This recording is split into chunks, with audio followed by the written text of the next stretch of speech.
Shalom, kembali lagi kita berjumpa di hari yang luar biasa ini. Saya percaya biarlah kita semua tetap aman dalam lindungan Tuhan. Kita semua tetap ada dalam berkat yang daripada Tuhan. Kita semua ada di dalam yang namanya perlindungan, penyertaan yang daripada Tuhan Yesus. Sebentar kita akan mau belajar tentang kebenaran firman Tuhan. Mari sebelum kita belajar, mari kita berdoa dulu. Kami mengucap syukur, terima kasih Bapa di surga buat kemurahan, kebaikan, kasih Tuhan dalam kehidupan kami, sehingga kami boleh ada sampai saat ini karena kemurahan dan kebaikan Tuhan, karena perlindungan yang daripada Tuhan, karena penyertaan yang daripada Tuhan. Tuhan Yesus, sebentar kami akan mau mendengarkan firman-Mu, kami mau belajar kebenaran firman-Mu. Mari persiapkan setiap kami Tuhan, sehingga pada saat kami mendengarkan firman-Mu, kami belajar, kami mendapatkan rema, kami mendapatkan pencerahan yang daripada Tuhan, kami mendapatkan arahan yang daripada Tuhan. Berkati setiap kami, mampukan setiap kami untuk menjadi pelaku firman Tuhan. Hamba-Mu terbatas, Tuhan tolong, urapi lidah mulut bibir hamba-Mu, sehingga apa yang hamba sampaikan, semua berasal daripada Tuhan. Kami serahkan waktu dan kesempatan ini dalam tangan-Mu, di dalam nama Tuhan Yesus kami berdoa. Amin. Bapak Ibu Saudara, kita masih belajar tentang yang namanya bagaimana kita bisa hidup di dalam berkat-berkat Tuhan walaupun di dalam keadaan krisis, walaupun di dalam keadaan yang sulit sekalipun. Bagaimana kita bisa tetap hidup di dalam yang namanya berkat Tuhan. Kalau minggu kemarin kita sudah belajar bagaimana seorang Ishak itu dapat hidup di dalam yang berkat yang daripada Tuhan. Yang pertama, kita belajar bahwa kenapa Ishak sangat diberkati? Hal yang pertama yang Ishak lakukan adalah begini. Ishak mendengarkan suara Tuhan dan melakukan perintah Tuhan. Ya. Nah, dengan cara apa Ishak mendengarkan perintah Tuhan? Alkitab mengatakan bahwa dia mendengarkan perkataan Tuhan, yaitu dengan dia tidak pergi kemana? Dia tidak pergi ke Mesir. Ya, karena Alkitab bilang tinggallah. Ya, lalu kemudian diamlah. Lalu kemudian di situ Alkitab memberikan perintah untuk tidak kemana-mana, ya, tidak kemana-mana. Dan kemudian Alkitab mengatakan jangan ke Mesir, ya. Jadi hari ini kita mau belajar hal yang kedua. Kenapa Ishak menjadi pribadi yang sangat diberkati Tuhan? Bahkan Alkitab mengatakan orang ini kian hari kian kaya. Jadi hal yang pertama yang kita belajar kemarin adalah Ishak mendengarkan dan melakukan perintah Tuhan. Lalu hal yang kedua yang akan kita belajar hari ini, kenapa Ishak menjadi pribadi yang sangat diberkati Tuhan. Ya, kita akan belajar. Coba kita buka dulu di dalam Kejadian 26 ayat 12. Kejadian 26 ayat 12. Saya akan baca bagi kita Bapak Ibu Saudara. Maka menaburlah Ishak di tanah itu, dan dalam tahun itu juga ia mendapat hasil 100 kali lipat, sebab ia diberkati Tuhan. Ya, jadi hal yang kedua Bapak Ibu Saudara, kenapa Ishak menjadi pribadi yang sangat diberkati Tuhan, meskipun keadaannya sekali lagi tidak memungkinkan, meskipun keadaan tempat dia tinggal pada saat itu mengalami yang namanya krisis, ya, mengalami yang namanya makanan susah, ya kan? Ya, apa yang Ishak lakukan? Alkitab bilang begini, maka menaburlah Ishak.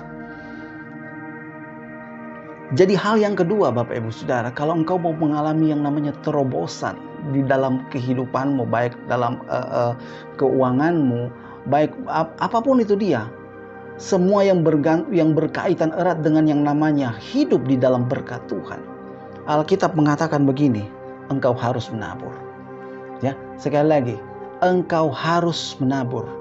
Kalau engkau mau merasakan yang namanya berkat Tuhan tetap mengalir dalam kehidupanmu, maka engkau harus menabur, ya. Nah, tentunya Bapak Ibu Saudara, kalau kita mau menabur, tentunya ada prinsip-prinsip, ya, yang harus kita lihat, yang harus kita Bapak Ibu Saudara, yang harus kita perhatikan supaya kita dapat menuai hasil yang baik. Ya, kalau kita memperhatikan Bapak Ibu Saudara di dalam Kejadian 26 ayat 12, perhatikan, saya baca sekali lagi. Maka menaburlah Ishak di tanah itu, dan dalam tahun itu juga ia mendapat hasil 100 kali lipat, sebab ia diberkati Tuhan. Mari perhatikan struktur kalimat ini. Maka menaburlah Ishak di tanah itu. Garis bawahi tanah itu. Bapak Ibu Saudara, kalau engkau mau menuai dari apa yang engkau tabur, maka Alkitab bilang engkau harus menabur di lokasi yang tepat. Dalam Kejadian 26 ayat 12, Alkitab mengatakan Ishak menabur di mana? Di tanah. Ya, Ishak menabur di lokasi yang tepat, Bapak Ibu Saudara, untuk dapat menuai, untuk dapat menghasilkan dari apa yang kita tabur, Bapak Ibu Saudara. Engkau harus menabur di lokasi yang tepat. Ya, Alkitab memberikan suatu perbandingan yang sangat jelas, Bapak Ibu Saudara. Yesus di dalam Perjanjian Baru memberikan suatu gambaran yang sangat jelas. Bagaimana benih itu harus jatuh di lokasi yang tepat. Kalau kita membaca di dalam Matius 13 ya, ayat 3 sampai 8. Matius 13 ayat 3 sampai 8. Saya akan baca bagi kita. Perhatikan. Dan Yesus mengucap banyak hal dalam perumpamaan kepada mereka. Katanya, ada seorang penabur keluar untuk menabur. Pada waktu ia menabur, sebagian benih itu jatuh di jalan. Lalu datanglah burung dan memakannya sampai habis. Sebagian jatuh di tanah yang berbatu-batu, yang tidak banyak tanahnya. Lalu benih itu pun segera tumbuh karena tanahnya tipis. Tetapi sesudah matahari terbit, layulah ia dan menjadi kering karena tidak berakar. Sebagian lagi jatuh di tengah semak duri. Lalu makin besarlah semak itu dan menghimpitnya sampai mati. Dan sebagian jatuh di tanah yang baik, lalu berbuah. Ada yang 100 kali lipat, ada yang 60 kali lipat, ada yang 30 kali lipat. Secara letterlek, Bapak Ibu Saudara, ayat yang barusan kita baca ini mau mengajarkan kepada kita bagaimana benih itu kalau dia jatuh di lokasi yang salah. Ya, sekali lagi secara letterlek, bagaimana Alkitab menggambarkan kalau benih itu jatuh di lokasi yang salah, maka dampaknya kita lihat, Bapak Ibu Saudara. Alkitab bilang ketika benih itu yang pertama jatuh di pinggir jalan, maka dampaknya apa? Alkitab bilang burung akan memakan benih itu sampai habis. Lalu yang kedua, kalau benih yang kita tabur itu kita taburnya di tanah yang berbatu-batu, yang tidak banyak tanahnya, tapi sebaliknya yang banyak batu, maka Alkitab bilang apa? Dia tetap akan tumbuh. Benih yang kita tanam itu tetap akan tumbuh.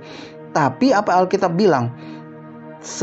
Sesudah matahari terbit, layulah ia dan menjadi kering karena tidak berakar. Ya, di sini kita bisa melihat bahwa ketika kita menaburkan benih di tanah yang sedikit, dampaknya apa? Tidak berakar. Ya. Lalu kemudian sebagian lagi jatuh di semak duri. Lalu semakin besarlah semak itu dan menghimpit.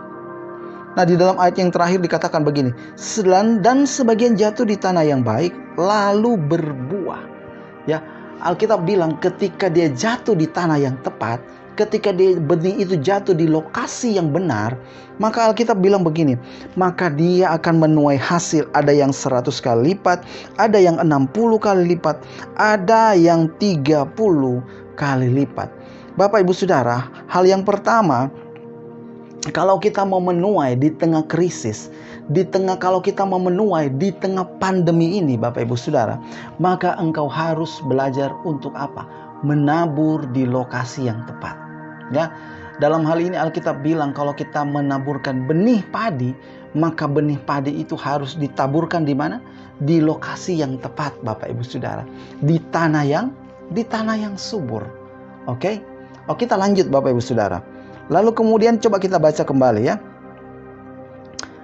Kejadian 26 ayat 12, maka menaburlah Ishak di tanah itu, dan dalam tahun itu juga ia mendapat hasil 100 kali lipat.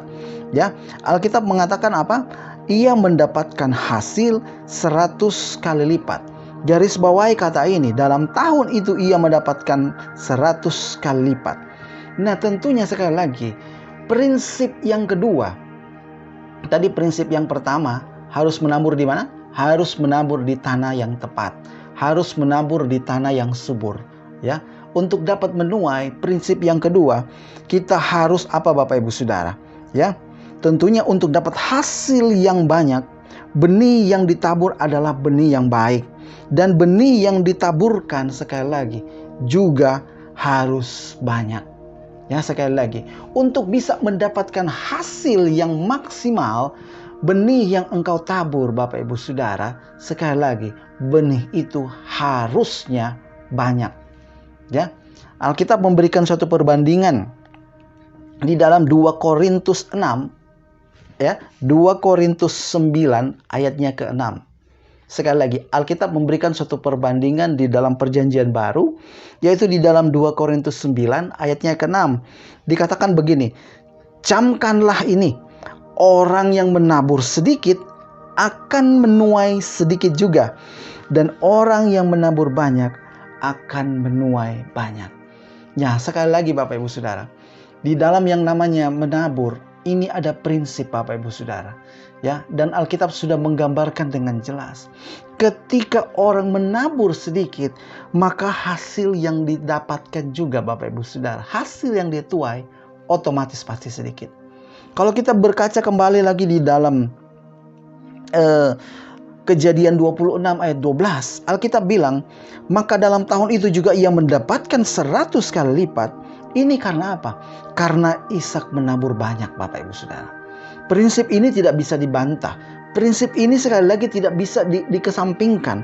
Apa yang Alkitab tulis di dalam 2 Korintus, ya, 2 Korintus 9 ayat 6 dikatakan apa? Camkanlah ini, ya. Di dalam terjemahan lain, Net dia memakai terjemahan begini. My point is this. Ada penekanan di situ Bapak Ibu Saudara, ya. Ada penekanan yang jelas. Paulus memberikan penekanan yang jelas, ya. Tidak akan mungkin, mustahil engkau akan menuai hasil yang banyak kalau kita cuma menabur sedikit, ya. Jadi Paulus memberikan penekanan yang sangat luar biasa di dalam ayat ini. Dia mau mengatakan sekali lagi kepada para pendengarnya, kepada jemaat yang ada di Korintus pada saat itu, dia bilang bahwa orang yang menabur cuma sedikit pasti otomatis akan mendapatkan hasil yang sedikit. Ya, di dalam 2 Korintus 9 ini, Paulus memberikan sebuah tips. Kalau kita ingin hasil yang baik dan banyak saat menabur, khususnya di dalam hal memberi untuk orang lain, hal ini berbeda dengan prinsip ekonomi. Ya, Paulus memberikan penekanan kalau kita mau memberi dalam hal apa? Memberi kepada orang lain. Kalau kita mau memberi, menabur kepada orang lain. Ya, hal ini sangat berbeda dengan yang namanya prinsip ekonomi. Prinsip ekonomi mengatakan begini, dengan pengorbanan sekecil-kecilnya untuk memperoleh hasil tertentu, atau dengan pengorbanan tertentu untuk memperoleh hasil semaksimal mungkin. Prinsip ekonomi mengatakan apa? Pengorbanan yang sekecil-kecilnya untuk mendapatkan apa? Hasil yang semaksimal mungkin. Itu prinsip ekonomi. Tapi kalau prinsip Alkitab tidak demikian Bapak Ibu Saudara. Alkitab bilang kalau engkau menabur sedikit, maka hasilnya juga akan sedikit. Tapi kalau engkau mau menuai banyak seperti yang dilakukan Ishak, dia mendapatkan hasil 100 kali lipat, maka sekali lagi engkau juga harus belajar untuk menabur yang banyak. Kalau engkau mau menabur, menuai hasil yang baik, kalau kita mau menuai hasil yang sekali lagi yang baik, yang maksimal di dalam kehidupan kita, maka belajarlah Bapak Ibu Saudara untuk menabur yang banyak. Ya, sekali lagi, Alkitab bilang di dalam Lukas 6 ayat 38 dikatakan begini, berilah maka kamu akan diberi. Ya, hari-hari ini Bapak Ibu Saudara, ini adalah waktu yang tepat. Ini adalah saat-saat, ini adalah masa-masa yang sangat tepat di mana kita harus mempraktekkan kebenaran firman Tuhan ini. Kalau engkau mau menuai di masa-masa krisis seperti ini, kalau kita mau menuai dengan segala kebaikan, dengan segala apa yang kita rindukan Tuhan mau memberikan kepada kita, kita harus belajar untuk menabur Bapak Ibu Saudara. Ya, mungkin keadaannya seperti sekarang ini kita melihat bahwa sepertinya dalam pandangan kita manusia, Bapak Ibu Saudara, bahwa keadaannya sepertinya tidak memungkinkan untuk kita bisa menabur, ya. Tapi sekali lagi, Alkitab mengatakan demikian. Ketika kita menabur banyak, ya, walaupun di dalam pandangan mata kita, di dalam penglihatan kita secara kasat mata berbanding terbalik dengan apa yang kita lihat, dengan apa yang terjadi, ya kan? Tapi Alkitab sudah mengajarkan, ketika engkau belajar untuk menabur, ketika kita belajar untuk memberi kepada orang lain, maka sekali lagi kita juga akan menuai sesuai dengan apa yang kita tabur, sesuai dengan apa yang kita berikan. Kalau engkau memberikan materi, engkau tabur materi, maka kita juga akan menuai apa? Kita juga akan menuai materi. Kalau kita belajar untuk menabur kebaikan untuk orang lain di masa-masa pandemi ini, di masa-masa kritis ini, maka kita juga akan menuai apa? Kita juga akan menuai kebaikan daripada orang lain. Apa yang kita tabur, sekali lagi prinsip ini, apa yang itu juga yang akan kita tuai, Bapak Ibu Saudara, ya. Nah, di dalam ayat ini, Bapak Ibu Saudara, untuk bisa mendapatkan hasil yang maksimal, maka Paulus memberikan panduan kepada kita, ya. Untuk mendapatkan hasil yang maksimal, maka sekali lagi dalam hal kita ketika saat kita menabur, dalam hal memberi kepada orang lain, Paulus memberikan kita suatu tips buat kita, ya, dalam bahasa yang simpel. Mari perhatikan di dalam 2 Korintus 9 ayatnya yang ke-7.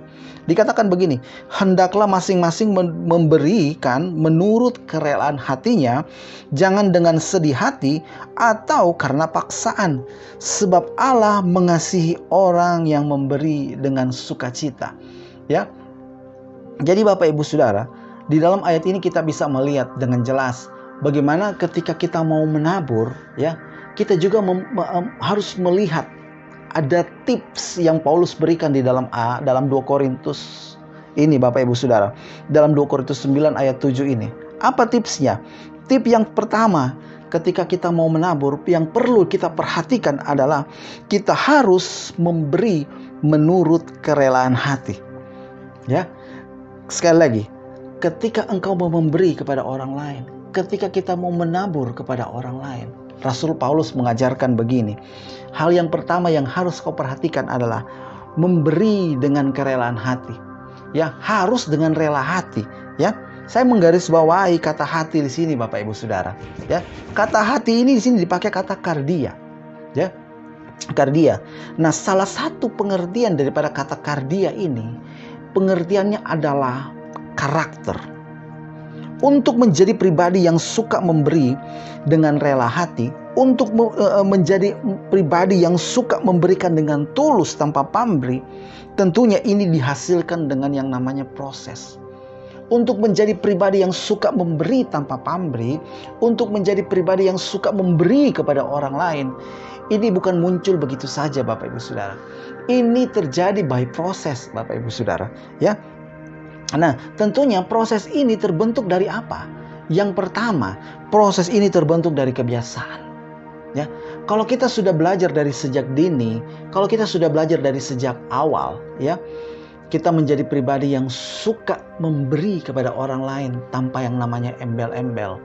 Kita menjadi pribadi yang suka memberikan, menjadikan ini menjadi suatu kebiasaan di dalam kehidupan kita, di mana kita suka menolong orang lain, memberikan pertolongan kepada orang lain tanpa embel-embel. Kita memberikan ini dengan tulus, maka sekali lagi kebiasaan ini akan menjadi sifat. Kebiasaan yang kita lakukan ini kebiasaan yang baik, yaitu suka memberi kepada orang lain, itu akan menjadi sifat. Ya, sekali lagi. Jadi dia akan terbentuk. Akumulasi kebiasaan-kebiasaan yang baik yang kita lakukan, dia akan membentuk sifat kita. Nah, otomatis ketika kita menjadi orang yang suka memberi tanpa yang namanya pamrih, tanpa yang namanya tendensi tertentu, itu akan menjadi sifat kita, Bapak Ibu Saudara.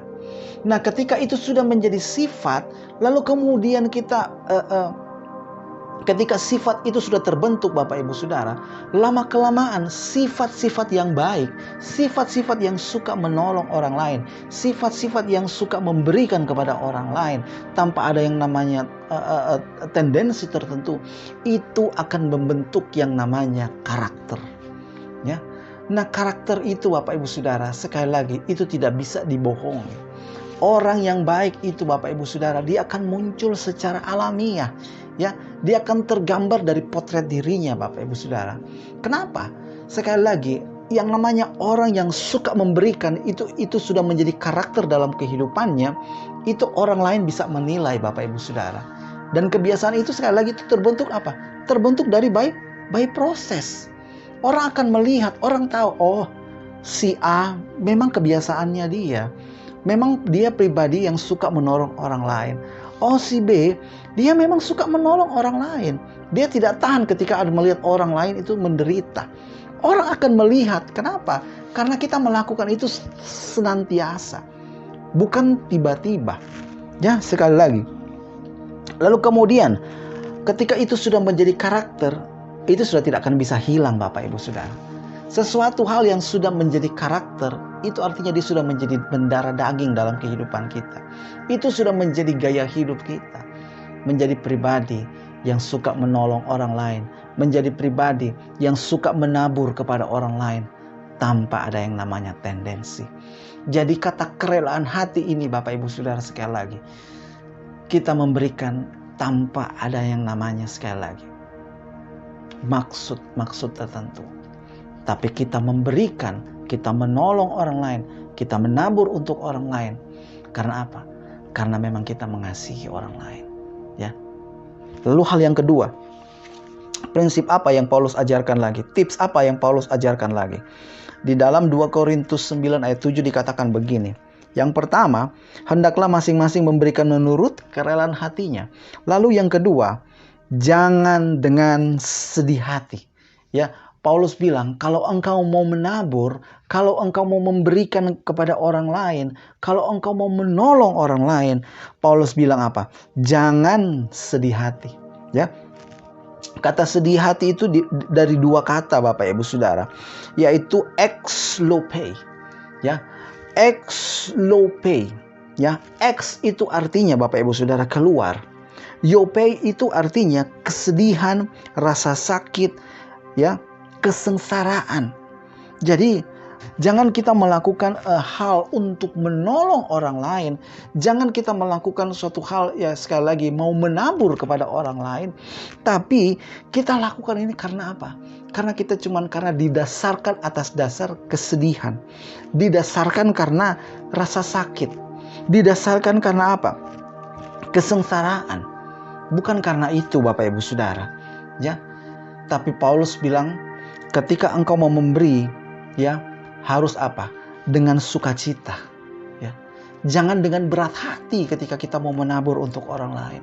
Kita sudah melihat orang yang sangat-sangat membutuhkan pertolongan.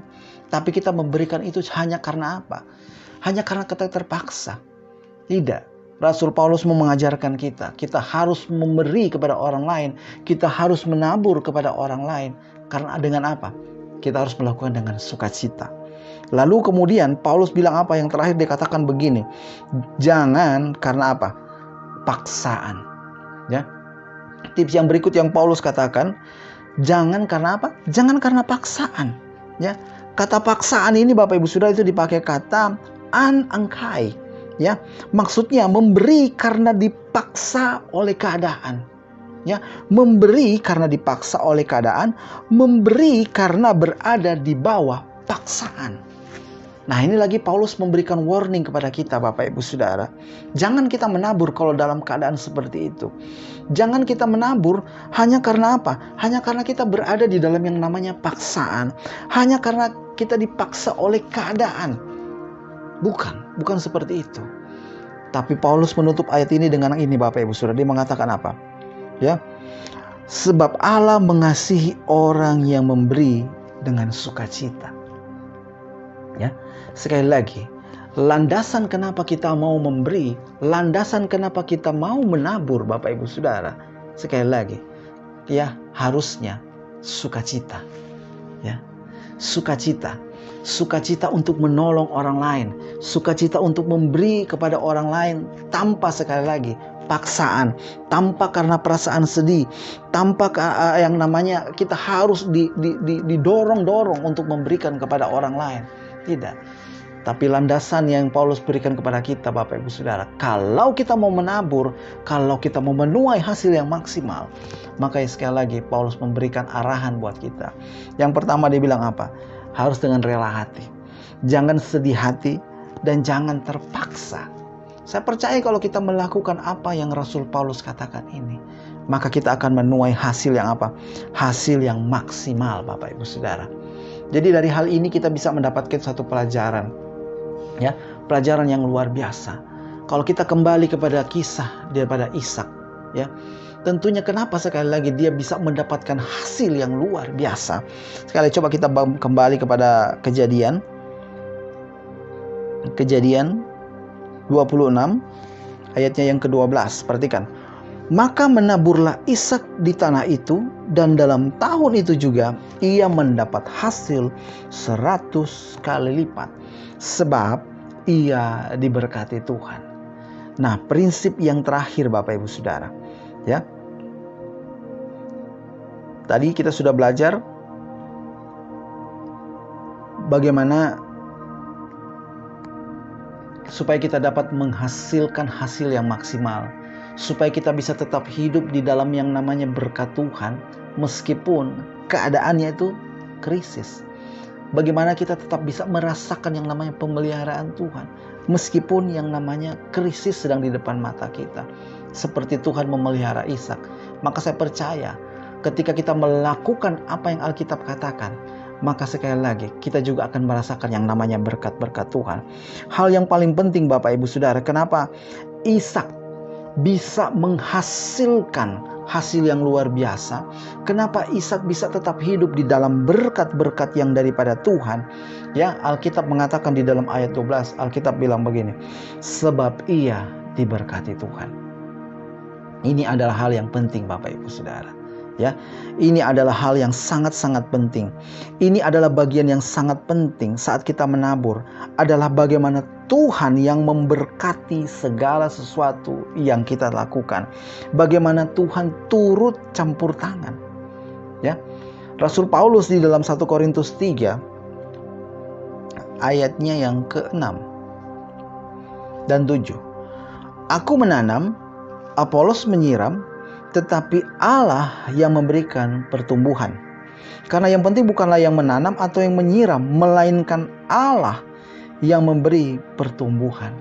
Nah, kalau kita kaitkan dengan apa yang ditulis di dalam Kejadian 26 ayat 12, di sini kita bisa melihat bahwa bagaimana campur tangan Tuhan itu sangat luar biasa terhadap yang namanya Ishak. Sekali lagi dikatakan begini, ya. Maka menaburlah Ishak di tanah itu, dan dalam tahun itu juga ia mendapat hasil 100 kali lipat, sebab ia diberkati Tuhan. Ya, hasil 100 kali lipat itu Bapak Ibu Saudara, Ishak tidak akan mendapatkan hasil yang luar biasa. Ishak tidak akan mendapatkan hasil yang sangat sekali lagi luar biasa, yaitu 100 kali lipat, kalau Tuhan tidak campur tangan Bapak Ibu Saudara. Alkitab bilang bagaimana Tuhan campur tangan terhadap yang namanya apa yang Ishak taburkan. Alkitab bilang begini Bapak Ibu Saudara, sebab ia diberkati Tuhan. Ya. Nah, pertanyaannya bagi kita begini sekarang. Kalau kita memperhatikan, ya sekali lagi, Kejadian 26 ayat 12, ya. Mari perhatikan. Kenapa Ishak menjadi pribadi yang sangat diberkati Tuhan dan dapat menuai hasil 100 kali lipat. Bahkan kalau kita di dalam ayat yang ke-13, orang itu dituliskan bahwa kian hari kian kaya dan bertambah kaya. Ya, kita melihat apa yang menjadi penyebabnya. Kenapa dia bisa menjadi pribadi yang sangat kaya? Ya, kita bisa melihat bahwa ternyata ketika dia menabur, ya, dampaknya Bapak Ibu Saudara kepada apa? Dampaknya itu kepada perekonomiannya dia Bapak Ibu Saudara. Bagaimana dia keadaan ekonomi di dalam keluarganya itu menjadi sangat-sangat diberkati Tuhan. Di dalam ayat 13 dikatakan begini, dan orang itu menjadi kaya, bahkan kian lama kian kaya, sehingga ia menjadi sangat kaya. Nah pertanyaannya, kenapa dia bisa menjadi pribadi yang sangat-sangat kaya? Bahkan kian lama kian kaya. Kalau kita mundur di dalam Kejadian 26 ayat 12, perhatikan. Sebelum kata diberkati Tuhan, ada kata apa di situ? Ada kata sebab. Ya. Sebelum kata diberkati Tuhan, di situ Alkitab menuliskan ada kata sebab. Nah, saya coba meneliti apa sih sebenarnya arti kata sebab ini. Ya, sebab ini sekali lagi artinya menurut Kamus Besar Bahasa Indonesia dikatakan begini: hal yang menjadikan timbulnya sesuatu. Ya, lalu kemudian yang dimaksudkan daripada kata sebab ini artinya menurut Kamus Besar Bahasa Indonesia adalah hal yang menjadikan timbulnya sesuatu. Jadi hal ini berhubungan sebab akibat. Ya, sekali lagi, apa yang Ishak lakukan ini, apa yang Ishak dapatkan, kenapa Tuhan memberkati dia, ini sangat berhubungan dari yang namanya sebab akibat. Tentunya Bapak Ibu Saudara, kenapa Tuhan memberkati dia? Kenapa Tuhan memberkati apa yang dia tabur? Kenapa Tuhan sangat-sangat sekali lagi menjadikan dia menjadi pribadi yang sangat kaya raya? Sekali lagi, ini karena akibat daripada Ishak belajar untuk apa? Mendengarkan suara Tuhan. Ishak tidak cukup cuma mendengarkan, tapi apa? Dia melakukan apa yang Tuhan perintahkan. Ya, kalau kita sudah belajar kemarin, perintah Tuhan itu jelas. Tuhan bilang jangan ke Mesir, diamlah di negeri ini dan tinggallah di negeri ini. Ishak melakukan, ya, Ishak melakukan sekali lagi meskipun keadaan di depan matanya sangat bertolak belakang, ya. Keadaannya pada saat itu Alkitab bilang apa? Terjadi kelaparan. Dan bukan cuma pertama kali, bahkan sejak papanya Abraham, kelaparan itu sudah pernah terjadi. Tapi sekali lagi, orang yang bergaul karib dengan Tuhan, orang yang bergaul karib dengan Tuhan Yesus, maka dia akan mengenal pribadi Bapaknya. Maka dia akan mengenal pribadi siapa yang dia sembah. Ishak belajar untuk mendengar dan melakukan perintah Tuhan. Makanya kenapa Alkitab sekali lagi mengatakan bahwa sebab Tuhan memberkati dia. Kenapa Tuhan memberkati dia? Karena ada akibat. Ya. Itu akibat daripada apa? Karena Ishak mendengarkan Tuhan. Karena Ishak menjalankan perintah yang daripada Tuhan. Dan akibatnya apa? Ini membawa dampak terhadap ekonomi. Ya, perekonomian keluarganya semakin hari semakin baik. Bahkan bukan itu saja. Dia menjadi orang yang berkuasa, Bapak Ibu Saudara. Bahkan kuasanya melebihi daripada raja oleh orang Filistin pada saat itu. Melebihi daripada raja Abimelek pada saat itu. Ya. Bahkan Raja Abimelek harus mengusir dia, harus menyuruh dia pergi. Kenapa? Karena menurut Abimelek Alkitab mengatakan bahwa dia menjadi pribadi yang sangat berkuasa pada saat itu. Karena apa? Karena Tuhan memberkati dia. Jadi pada hari ini Bapak Ibu Saudara, kalau kita mau hidup di dalam yang namanya berkat-berkat Tuhan, kalau kita mau hidup di dalam yang merasakan yang namanya pemeliharaan Tuhan di tengah krisis, hal yang pertama yang engkau harus lakukan, engkau harus belajar untuk mendengarkan suara Tuhan. Bukan cuma cukup sampai mendengar, tapi engkau harus belajar untuk apa? Untuk melakukan apa yang menjadi perintah Tuhan. Lalu hal yang kedua Bapak Ibu Saudara, untuk bisa merasakan yang namanya pemeliharaan Tuhan di tengah krisis, engkau belajar untuk menabur. Ya, menabur. Jangan kita takut-takut untuk menabur. Karena di masa-masa ini adalah kesempatan untuk kita menabur sebanyak-banyaknya Bapak Ibu Saudara. Mungkin hari ini kita belum bisa menabur dalam hal materi. Tapi banyak hal Bapak Ibu Saudara. Kita bisa menabur kebaikan kepada orang lain. Kita bisa menaburkan hal-hal yang lain kepada orang lain. Karena sekali lagi Alkitab dengan jelas mengajarkan apa yang kita taburkan hari ini, kita juga nanti akan menuai. Karena apa yang kita tabur Bapak Ibu Saudara itu adalah benih Bapak Ibu Saudara. Ya, petani Bapak Ibu Saudara, sekali lagi, setiap hasil yang mereka dapatkan dari apa yang mereka tanam Bapak Ibu Saudara, tidak semuanya mereka jadikan yang namanya beras.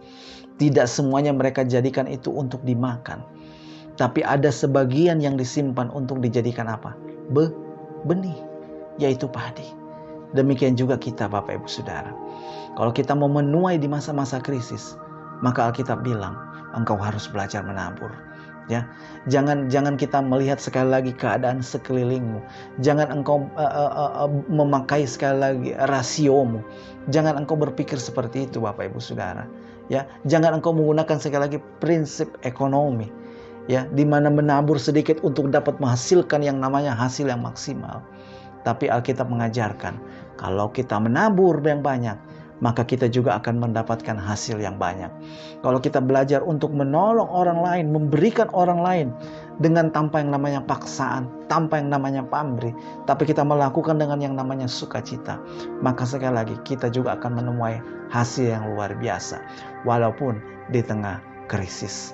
Saya percaya biarlah lewat kebenaran firman Tuhan yang singkat ini, itu akan memberikan kita suatu pemahaman, itu akan memberikan kita suatu pemikiran yang baru.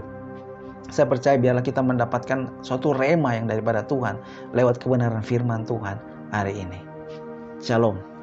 Mari kita berdoa. Kami mengucap syukur. Terima kasih Tuhan. Hamba-Mu sudah selesai berkata-kata. Mungkin hamba-Mu terbatas dalam menyampaikan hal ini.